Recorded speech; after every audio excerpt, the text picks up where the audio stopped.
All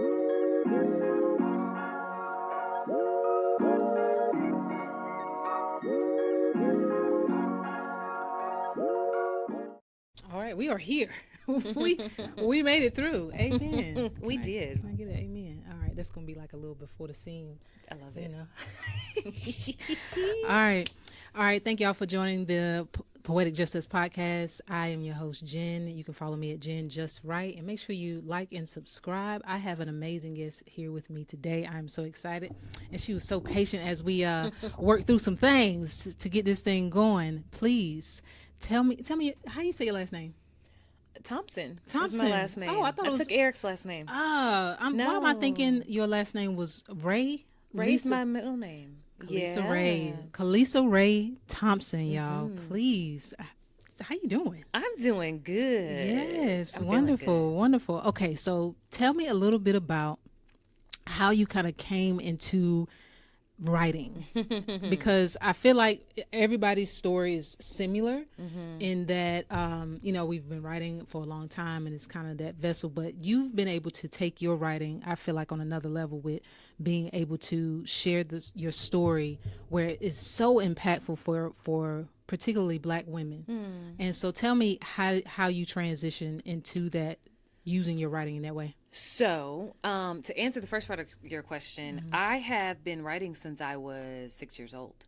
So the story was told, I was a little 6 year old that was in, acting classes, and I am classically trained in acting, dancing, singing, right? So my mom says that when I learned how to write, I wanted to also not only be on stage, but I love to craft stories. Now, I started with fiction. So I would craft these stories about this little girl, right, that wanted to be an actress, that moved away from home. And so I ended up doing that. So I took a long period of time where stories were just kind of my escape because stuff was a little rough at home, but I didn't know or think that was the end goal. That was the little side expression. I really thought that I wanted to be an actress and be on stage and go to Hollywood. And then ironically, my sister ended up being in film and working in Hollywood. And, life is so interesting and God is so good. Like, my sister ended up doing that, and I think she knew that wasn't necessarily my journey, so she brought me out there twice. I got a little taste of it. So I lived in LA for a little bit, and I got the little taste, and I was like, woo, these prices. Yeah. LA is expensive. Yeah. So I then think that was the light bulb to start transitioning my brain over to what else could be my profession, because I saw the thing that I thought was the dream wasn't fulfilling me anymore. It wasn't just the prices, but it was the shallowness, the superficial, the materialism of that area just wasn't for me. That wasn't I thought that was my spirit and my ministry, but that wasn't my ministry. So I went out there again and was acting, and was living with my aunts for a summer, and was doing headshots and doing little commercials and all kinds of things, because I loved to model. I loved fashion too. I loved to model, and so I started modeling for a long time. And there again, I think all these things in life kept showing me that wasn't quite yes, I could do that, but that's not quite the dream for me, or purpose. I should say purpose for me. And so it wasn't until I went to UNC Wilmington, heard about Wilmington from my parents. They both are business owners and work for the city, and the city led them to visit. Fate type stuff, right? Ordered, my steps are ordered type stuff, right? So my parents go to learn about North Carolina. So I had applied to all these film schools because writing kept, again, the purpose of writing kept getting pushed, that somehow maybe writing was the thing that I needed to do. And so I thought that I at the time wanted to be a film writer. So I had applied to all these schools in LA and New York and all these places, these huge schools, to be a film writer. And I didn't get into any of them except for the ones in the Midwest where I was born, right? And so it just so happened my parents found out about North Carolina, and how it had a budding film writing Screen Gems in Wilmington. And it wasn't until I got to Wilmington did I start dibbling and dabbling with creative writing, with film writing, and I learned, I was like, oh, this joint lit. Like, I like the idea that I'm able to like craft the character. And yes, like I literally acted from since I was 6 to all the way until college. So like I told myself it's not like I have to give up acting, but there was something about creating the character on page and like seeing the moving images, seeing somebody take it from page, seeing the moving images in class, to like how people have made these masterpieces. There was something for me about like the act of writing, creating character that was like, okay, I'm getting closer.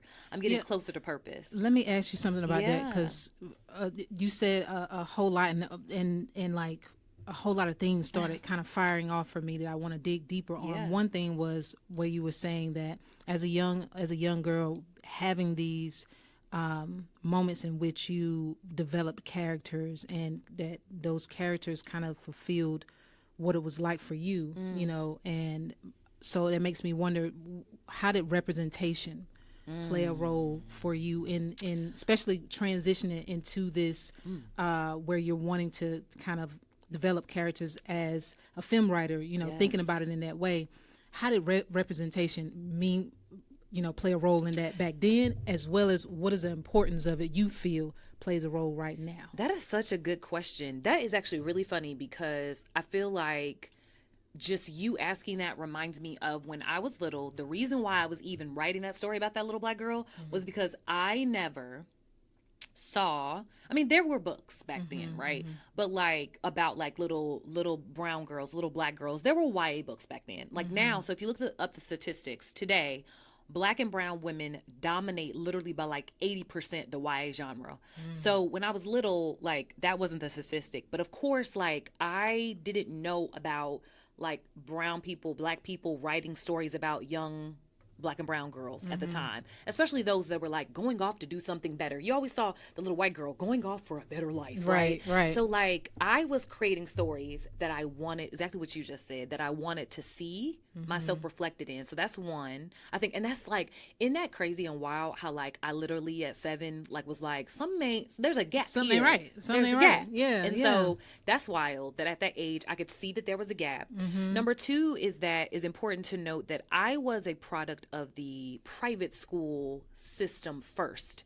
So I think that had a big play in my need for representation. The fact that like I started before I even like ever knew what public school was. I literally, from the time I was in pre-K, was in private Baptist school all the way up into my first year of high school. So like I had a kind of very sheltered, non-diverse, non-equitable, I always say I lived the Gilmore Girl lifestyle, which was like I literally grew up in the murder capital of the world in Gary, Indiana, but then was going to school in an all-white school where literally sometimes it would be just me as the only black girl. Then eventually my Baptist school actually got kind of lit, where I think they saw that they had a lack of diversity. People started complaining. So we had our little small cohort of like 10 black kids that hung out together.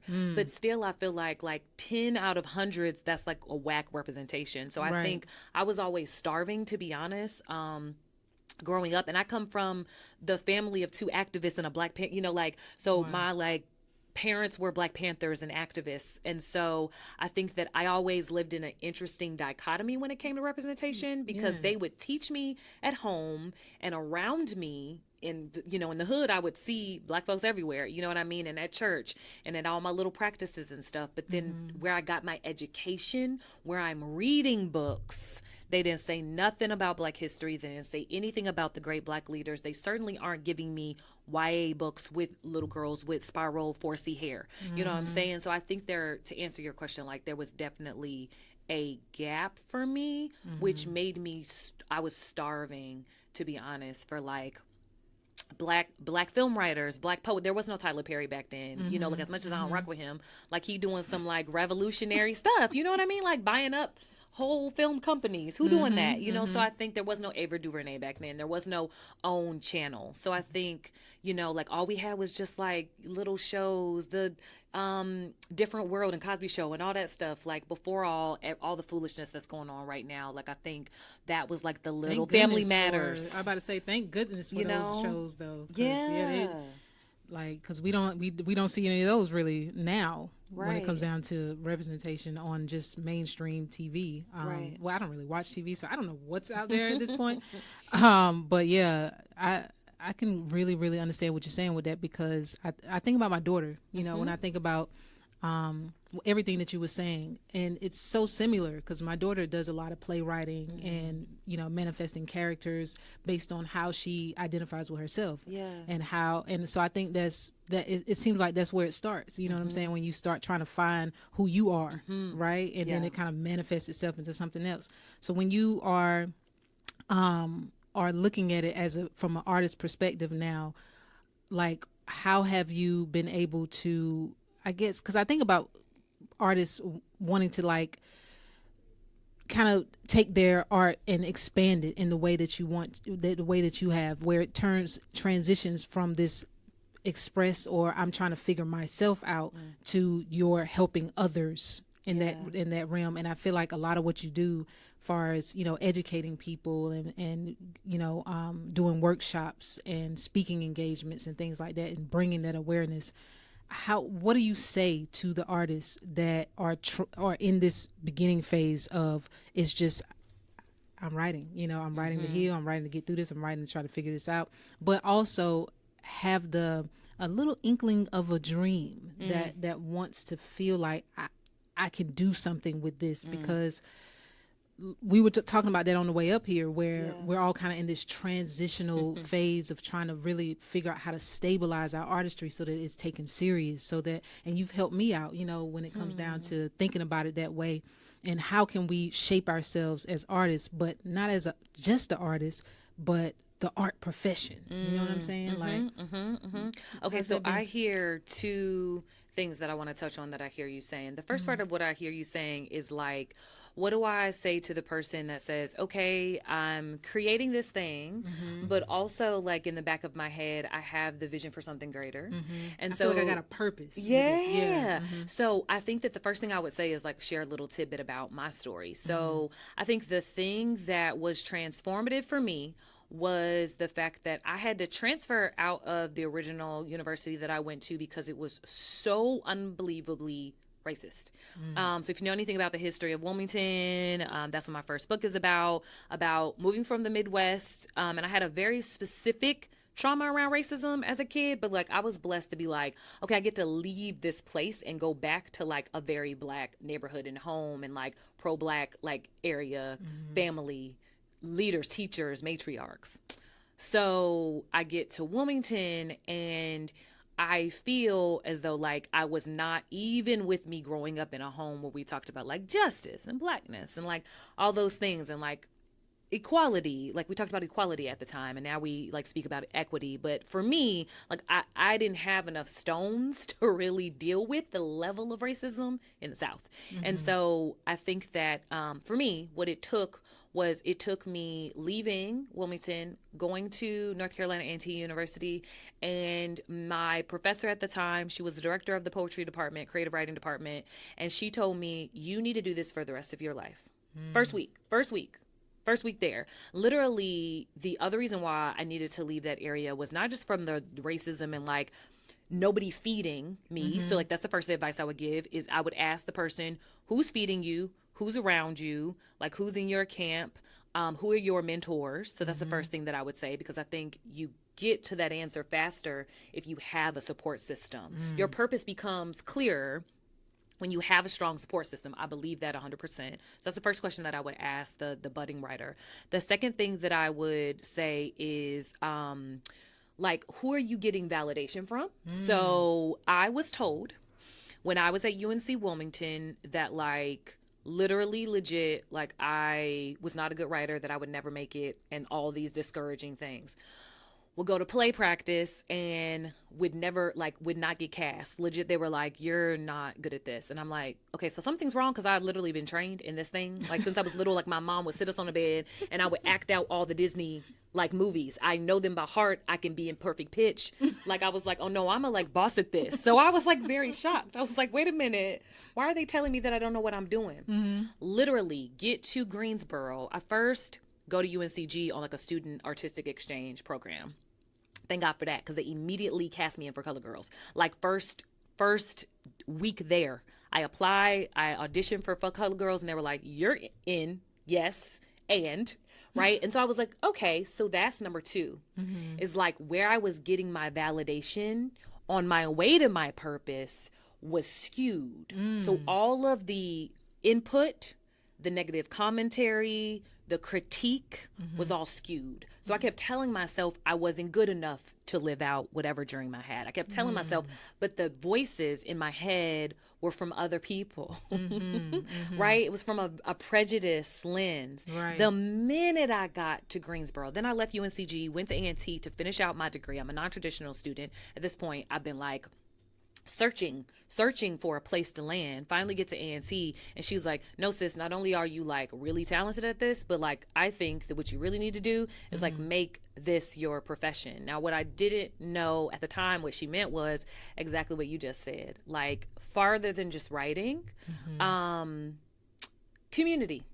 And like, how does writing and creation become you healing community? And I think that, like, for me, the third piece of advice would be exactly what I'm talking about. I think that it takes some introspection to say, like, what if I were to craft a dream with no other people around me in a silent room, and I were to close my eyes and visualize, like, where would the journey lead me with this artistic gift that I was given?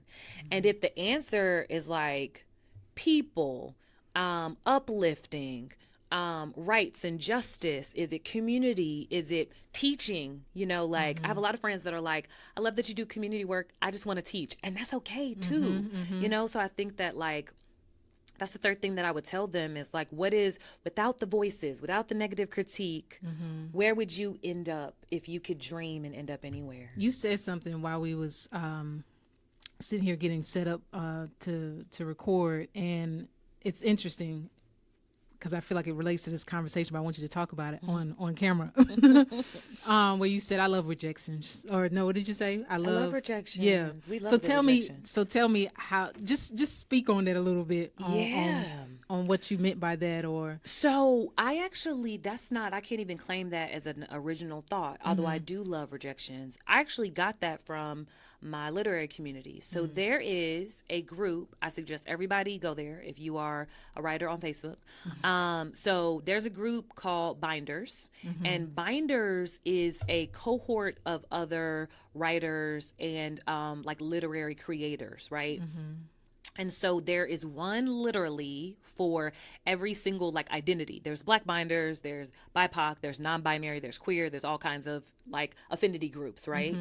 And it's a support group. And what I noticed during the pandemic, for all of my complaints about how awful that was as an experience for me when I published my book during the pandemic, we can get into that in a second. But the good thing is I learned so much about like the no is not really a no. So the no, when you're a creator or a writer, really is not right now. And that's on like a spiritual realm too. But the no is also try again, try it a little different. The no can be we love this, but we're not the right home for you. And I find that to be like, as a spiritual person, I feel like that's like on some like ancestral joint. We're like, what? Right? So like, I learned from being in these groups, they do that, where they celebrate rejections. As I was saying that to you, I was giggling to myself because they have this thing called the rejection train, which is you post your rejection, right? And then you make up a funny little, again, a very healing practice. As somebody who's like a survivor of like trauma, like that's such a healing practice to celebrate somebody told you no. instead of you saying that means my writing's trash, you say nah, and you make up a joke about it. So if you go to Binders right now, Binders full of women or non-binary poets or writers, that's one of the groups I'm in. They have a thing where you say something lit rejected my ish, and you just come up with a cool little rhyme to make light of someone saying no. And for me, that was so healing. But also, I think the second person I got that from is, my best friend, love of my life, my husband. So we met in college. When I got to A&T, I also met him. He was already a graduate. And one of the things that he would always say is, I love when like he's not he doesn't publish his poetry, to journals and stuff. But he meant like rejection as far as like slam poetry. So he was an award, would win slams all the time. But he was like, for the times I don't win, I love when they tell me no, because that means a lot. That tells me a lot. That means get back in the lab. That means keep working. That means that wasn't the right play. That wasn't the right choice. That means you weren't better than your peer. So how can you like start to grind just as hard as your peer? It's a learning lesson for you. So I don't know. I've been blessed to be around like folks that have been teaching me a lot about like, just because somebody like turns down your work don't mean you trash. Like, right. And I think you said something that was real important too, is that circle, that validating circle, who you kind of surround yourself with has a lot to do with how you start to perceive yourself in your work. But also the people that will critique you in a endearing way, again, just thinking about that representation, and somebody that is in the same boat with you, but also can give you some jewels to help you get where you're going. You know? So I like that a lot. There was another question I wanted to ask you about, something else you said, but I'm gonna move to because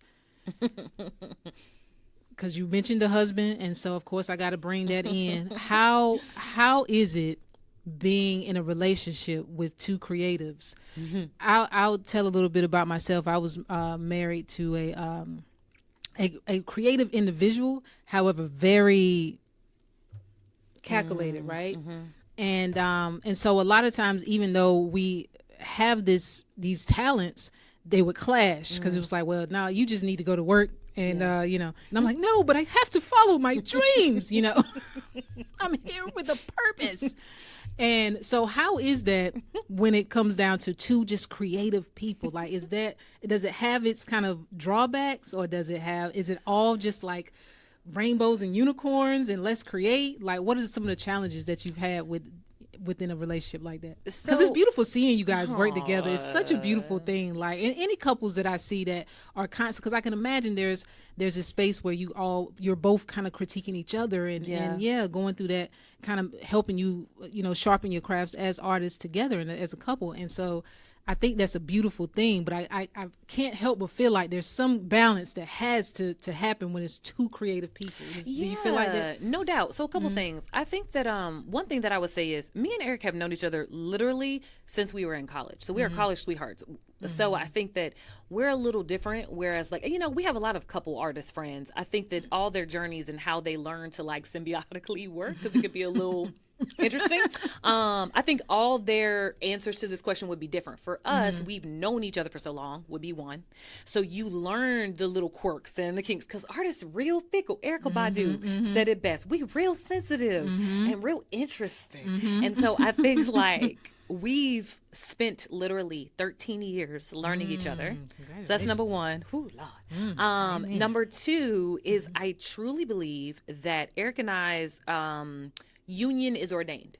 So I think that a lot of things have come to try to destroy us, and they have failed, as the great poet says. They failed. So I think that like, not they as in people, but they as in like, I am a survivor of a lot of trauma. That is a lot to deal with, and not deal as in like people with trauma are burdens, but it takes a very special individual, especially a Black man, to learn to navigate that, be patient and kind and understanding and walk this journey with me. That's like takes a very unique person. That's how I know, like literally God was like, oh, let me drop him here in this class for you, right? And so like I just remind myself, like when we get into arguments, because we get very sensitive, I remind myself that like nothing can tear this asunder, as the word says. Like you're not gonna break this because like he already made this so, right?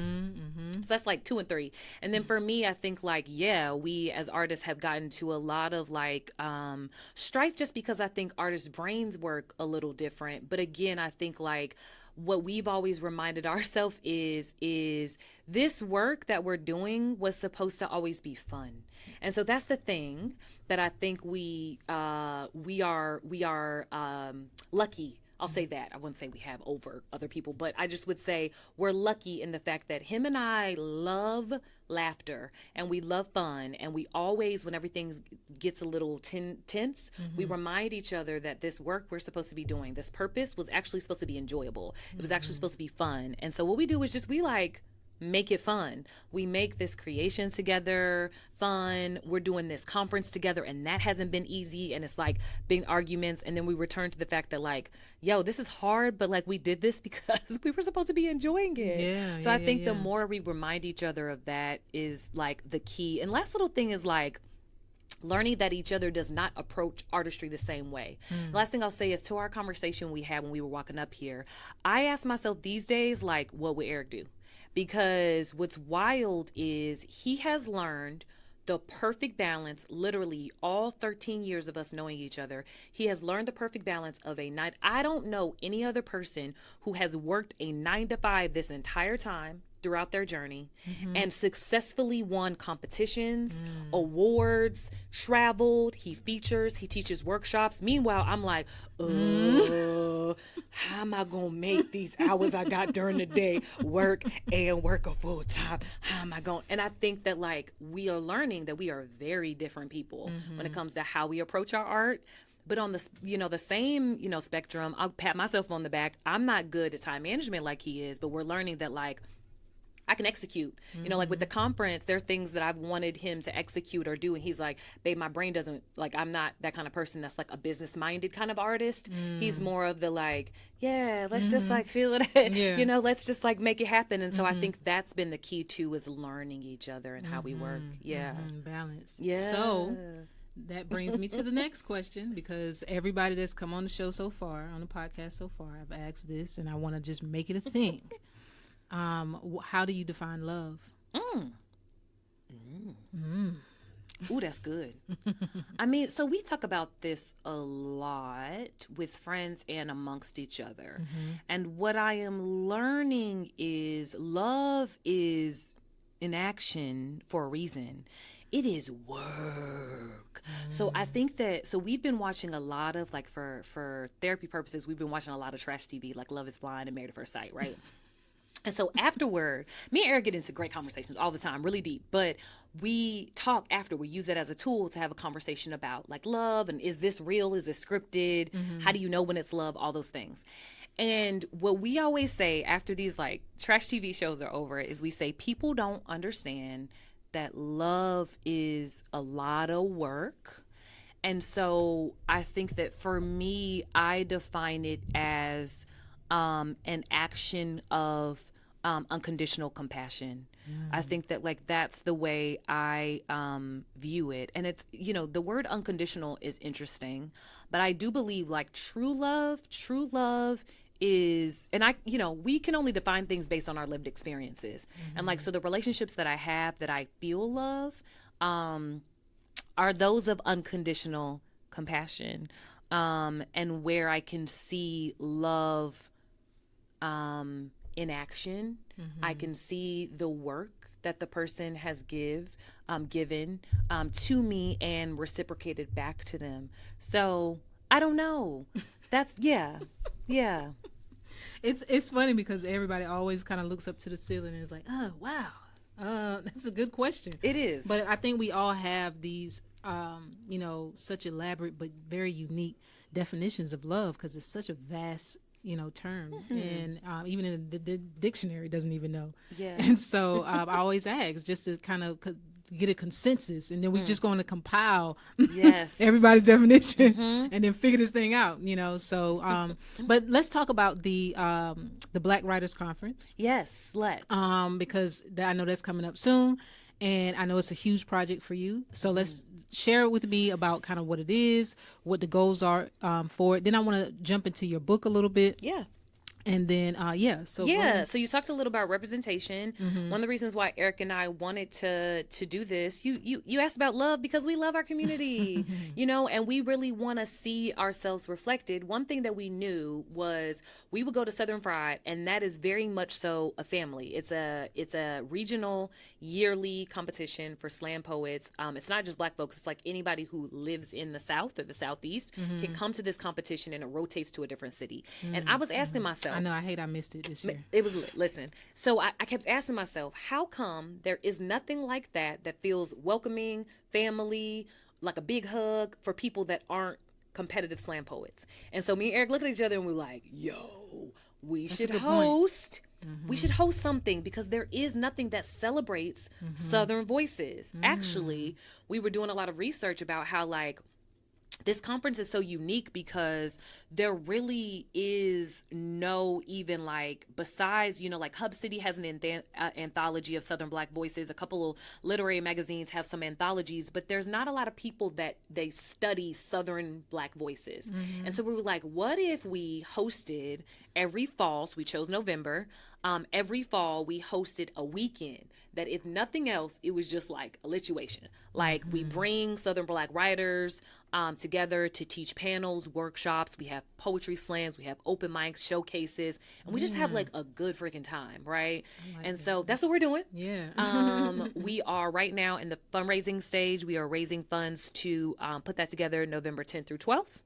And we have some fire, really, really dope, award-winning famous poets that will be coming down. We have folks literally from this area that a lot of people, I was talking to SP, and SP was like, one of the things that's going to be really wild about this is you have so many different types of writers in this area. Literally just in the triangle or just in North Carolina, you have slam poets, you have spoken word artists, you have authors and lyricists that don't know each other. And so that was the other mission of this conference, was how can we tie the knot and bridge the gap of all the many different types of writers? Because why are we not going to each other's events? That's a really interesting thing, because that we talked about that before, where it's in North Carolina particularly, because again, this is my vantage point, but in North Carolina particularly, there is definitely gaps because you have all these amazing writers, and a lot of times you're right, they're not interlinked in any kind of way, and I just so it creates gaps. Everybody has different points of views of how that works. And I think, because I asked that same question about community and, what are the gaps? So, and you've already addressed them, but I've asked that in several other interviews, and everybody has a very unique perspective, but you're the first that has kind of agreed, that's definitely a gap. Yes. There's definitely a gap. And that is a kind of not a negative thing, but it can have some adverse effects on how we can come together as a community and building together. So I'm glad you're doing something to address that. That's beautiful. That's so beautiful. And I can't wait. I cannot wait for it to unfold. Talk to us about your book. Yeah. And how people can find it. Yes. Yeah. So I mentioned before that my book is all about my transition from being a, navigating the world as a young Black woman coming from the Midwest and then getting hit with the culture shock. I'm sorry to cut you off. Yes, go ahead. Would you say that, how do you define, this is something that hit me earlier, but I want to circle back to it before, because I feel like a lot of what you do and about I remember the workshop you had about body imaging and things like that. That's how I felt about it, and which is why I'm circling back to it, because I feel like that is huge amongst particularly Black women, Black young girls, myself, when it comes down to how we see ourselves. I hate that I missed that workshop. So talk to me, is that kind of integrated in your book as well, or And Yeah. what does that mean to you far as feminism goes? And would you say that you're a feminist? Yeah. Okay. So a couple things to what you said. So Yeah, I'm just throwing them out there. I'm just throwing them out there. So yes, body acceptance, body positivity. Now I'm on the wave of like studying those that believe in body neutrality, which is like, I don't have to be positive about my body. So I think that yes, that is integral in my work. It is it pops up in Ghost in a Black Girl's Throat, which is my full-length debut collection. But it's gonna be like heavy in my next 2 books that I'm currently writing. And so for me, it's so important because like I have chronic illness. So like as somebody who, again, neutrality. Some days I do not love my body. You know, like some days I am not positive about my body. And I think that I'm learning from a lot of like activists that like we don't always have to, you know, that like negative positivity. It's like we don't always have to like love the thing that like we've been carrying around kind of as like a burden. But what we can do is we can accept. Right. We can accept that we have, you know, like rolls and folds and things over here that feel uncomfortable. And so I think like also I'm a survivor of somebody that was like very abusive about the body growing up. And so I think that like growing up in that household that with a father that was like that, I think for me, that's so important. That's so important in healing to write about, especially as we were talking about like being an example for other girls, being the reflection you want to build and have other girls see. I want other girls to be like, okay, cool. Like I can be in a body that's uncomfortable, that doesn't always like perform or show up for me the way that I think it needs to, but I can accept that. And then maybe tomorrow, like we'll feel a different way, Maybe, you know? And so, so that's number one. Every day is different. Exactly. Yeah. I think that's number one for me is like why it shows up in my work and why it's so important. And then the other thing is like, I've slowly gotten more comfortable. I think that's why I'm like piecemealing it. So like you see a little bit and goes in the Black Girl's Throat, and you're going to see a lot of it because I've gotten more bold, more courageous around speaking about the body. I've gotten more comfortable with my sexuality as somebody who like during the time of writing this book, not came out, but I started like realizing like, oh, I'm definitely bisexual. And like, that's cool too. Like, I think women are beautiful. That's cool. And like, that's not talked about a lot in the Black community. And it was shunned in a very religious household when I was growing up. And so again, representation. I want other girls that are like, oh, wow, like I feel this way, or like I'm non-binary or I'm queer. I want them to be like, okay, cool. We can have these discussions. And so, legit, I was at a performance and this Black dad with 2 girls, I kid you not, I was at the dedication ceremony to the queer Durham-based legend Polly Murray. And we have a famous poet in our town, Alexis Pauline Gumps, that studies Polly Murray. So I got invited to speak at, I think it was the Hillsborough dedication ceremony to Polly Murray. I get up there not knowing that it was like a bunch of officials, and I start doing my little sexy poems. Do you know that there's a Black dad with 2 daughters there, comes up to me afterward and is like, so not only was that amazing, you had people in tears, but like also my daughters just asked me about a subject that you just talked about. And he was like, and I thank you, like that's uncomfortable, but now I have to have a conversation with them around like the body and like, what does those things mean that you were talking about? And not that I was vulgar, but I was just talking about like being a grown woman with the body that I have and having certain feelings. And so he was like, thank you. Now, like with my 8-year-old, like, and my 12-year-old, I'm going to have those conversations. And I was like, yeah, you are. Yeah. You know, like, yes, you are. So did he say it sarcastically, or was he saying it like he in was a like way? sincere. He got my card. He was like, when's the next time you teach it? Like, you teaching youths, or what are you doing out here? He was like, when's the next time that you can do this? So I was like, beautiful. I was floored. But I think that's the thing is in the Black community, we need that. Like, we need to open these conversations. So that's why I'm talking about it. I'm like, hopefully somebody reads this book and it opens the door for all kinds of conversations. Do you got a title for your next book?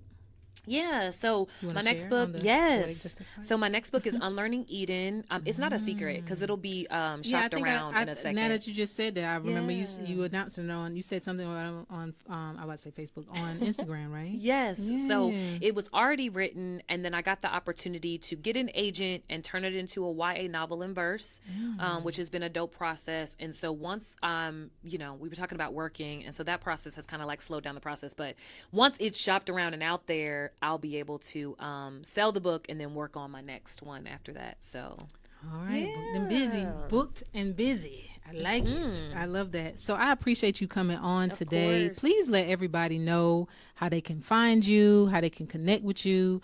And I think do you have any this episode will probably be released within the beginning of August, late July. Is there anything that you feel like you want to share as far as events other than the conference? You feel free to do that.